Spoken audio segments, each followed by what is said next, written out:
Yo, what is going on YouTube? It is your boy GZTV. Is my mic working? Yes, it is. We are back with another video, and in this video, we are going to be talking about all the good games from February 6th, Tuesday. I think there were 4 games. Let me double check. Yeah, 4 games to talk about from tonight out of like the 7. So there were some pretty good games. We're going to start with the Rockets and the Pacers game. Pascal Siakam scores 29 and feels a third quarter charge to lead the Pacers past the Rockets by 3. Obviously, they're still getting a little accustomed to having Pascal Siakam, another scoring option on the roster. Yeah, obviously Pascal Siakam relied on his scoring punch. T.J. McConnell added the energy, and the Indiana Pacers defense turned up the pressure. That's not something you usually see from them. They have one of the probably worst defenses in the NBA.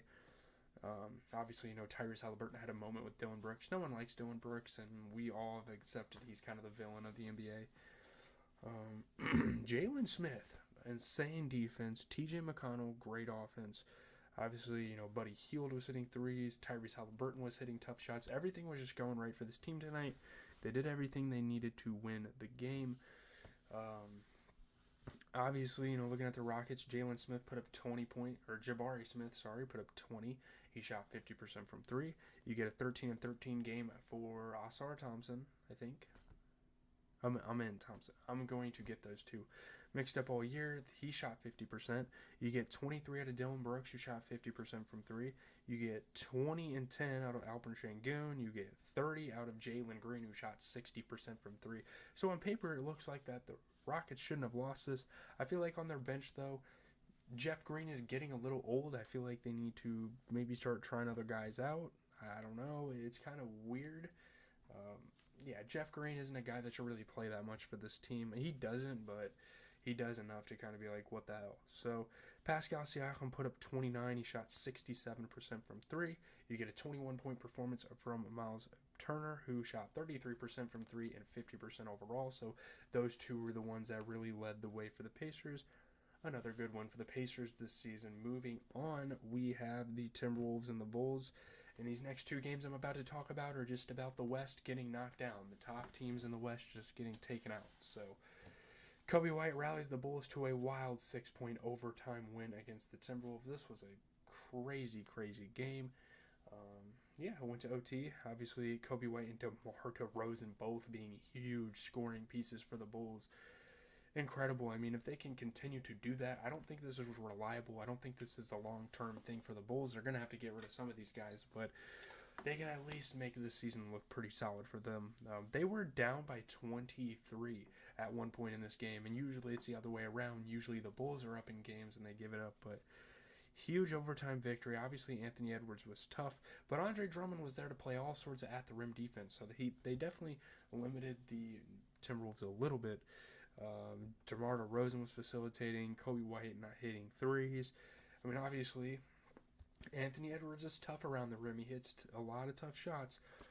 But, that was a huge game from Anthony Edwards. I mean, the guy put up 38 and 12. 33 for Karl Anthony Towns while shooting 50%. 12 and 16 from Rudy Gobert while shooting 50%. I'm just going to say this, though. And I've said this a lot when the Timberwolves lost. Mike Conley is too old. I think they need to move on from him. I don't think he's a bad player. He definitely gets the offense moving. He's one of the best traditional point guards in the league, probably. He's just one, or maybe not. That's not the right way to put it. He's one of the only traditional point guards left in the NBA. Just your pass first type of player, but putting up 9 points in 36 minutes is not going to cut it. I'm sorry. I don't really know how many other options they can rely on this team, but I'm just not a huge fan of his numbers. And the Bulls have found out a really good starting lineup putting in Drummond with Vooch. It's definitely worked out. You get 33 out of DeMar DeRozan, 24 out of Vooch while shooting 50% from 3, 16 and 16 for Andre Drummond. So Vooch can focus more on being a scorer while Andre Drummond can grab rebounds. So I think they've definitely figured out a great adjustment there. Shout out to Billy Donovan. 33 points for Kobe White as well. Just insane play from the Bulls recently. That is a team to watch on the horizon. So, moving on to Thunder and Jazz, this was a crazy game.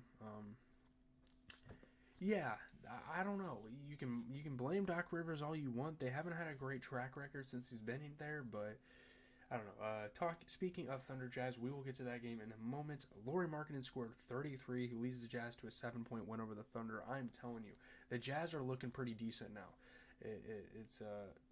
It's crazy. Jazz are looking wild.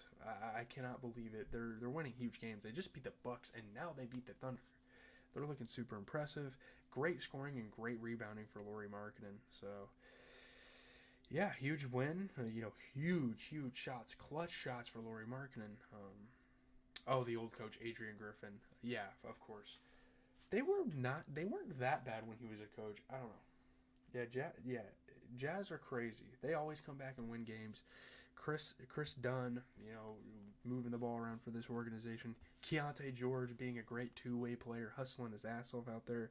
Walker Kessler playing good defense. Colin Sexton hitting some tough shots. I mean, I feel like the Jazz have a lot of essential pieces that are going to help them win games. Is it something that's really reliable? Not really, but I think that they're a pretty solid team as is. Obviously, Chet Holmgren put up 22. He shot 67% from three. You get a 26-point performance from J-Dub, shooting 50% from three. You get 28 from Shea, shooting 67% from three, 50% overall. So super efficient performances for those guys.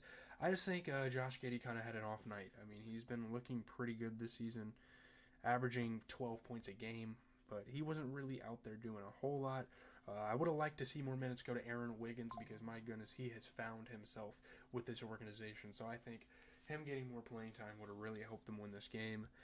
Moving on to the Jazz, 22 points for John Collins while shooting 60%, 33 and 11 for Lauri Markkanen while shooting 67%, and then just great stuff all around from the guys. I mean, great teamwork. Everyone is just putting it together. And yeah, the Heat won, and that's a good sign because I don't even have to talk about them tonight because they blew out a pretty good team in the Orlando Magic. So yeah, moving on to the final game I care to talk about tonight, which is the Bucks and the Suns.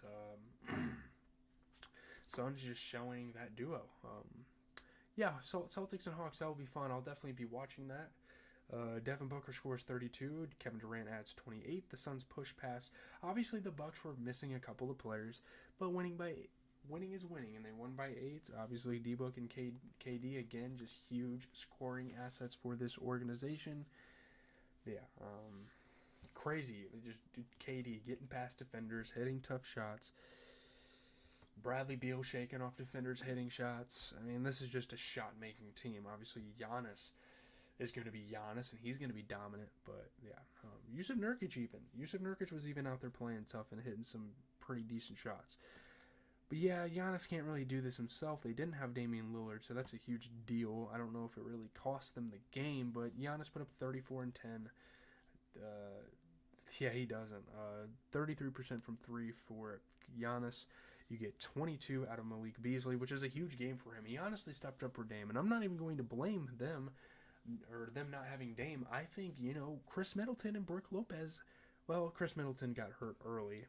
So, yeah, they were also shorthanded in that. Yeah, the trade's in a couple of days. Trade deadline's coming up. But Brook Lopez, super, super disappointing, and it's not like they have any other options as a pure big man. So it really sucks when he comes out there and plays a game like that. Not great. Not a great look from Brook Lopez. It was Rob. That wasn't even Brook. That's Robin Lopez. What am I talking about? They don't have Brook Lopez either. I think, Chris Middleton getting injured in the game and Brook Lopez just not being there were more impactful than Damian Lillard not playing. So the Suns, great game for the Suns. 28 and 10 for KD, 10 and 10 for Jusuf Nurkic, 25 and 10 for Bradley Beal, 32 for Devin Booker, shooting 33% for 3. 3 guys on the Suns getting 10 plus rebounds is ridiculous, and that really shows the hole in the Bucks without Brook Lopez. Moving on tomorrow, Celtics Hawks is going to be a good one, but also Pelicans Clippers. That's like the second game on ESPN. I will definitely be watching that right after the Celtics game. That's kind of my agenda tomorrow. I mean, I'll probably start the evening by watching a little bit of Raptors Hornets and like Cavs Wizards, but Celtics game is going to come on. I'll watch that full game, and then obviously Pelicans Clippers. So it's going to be a good time. Leave a like, comment, subscribe. Tomorrow I am reviewing the short 2020 Zoom film Host, and then we'll obviously have more recaps for the next 3 more days of the weekdays. I'm doing some more stuff with my family this weekend, so I don't know how much what content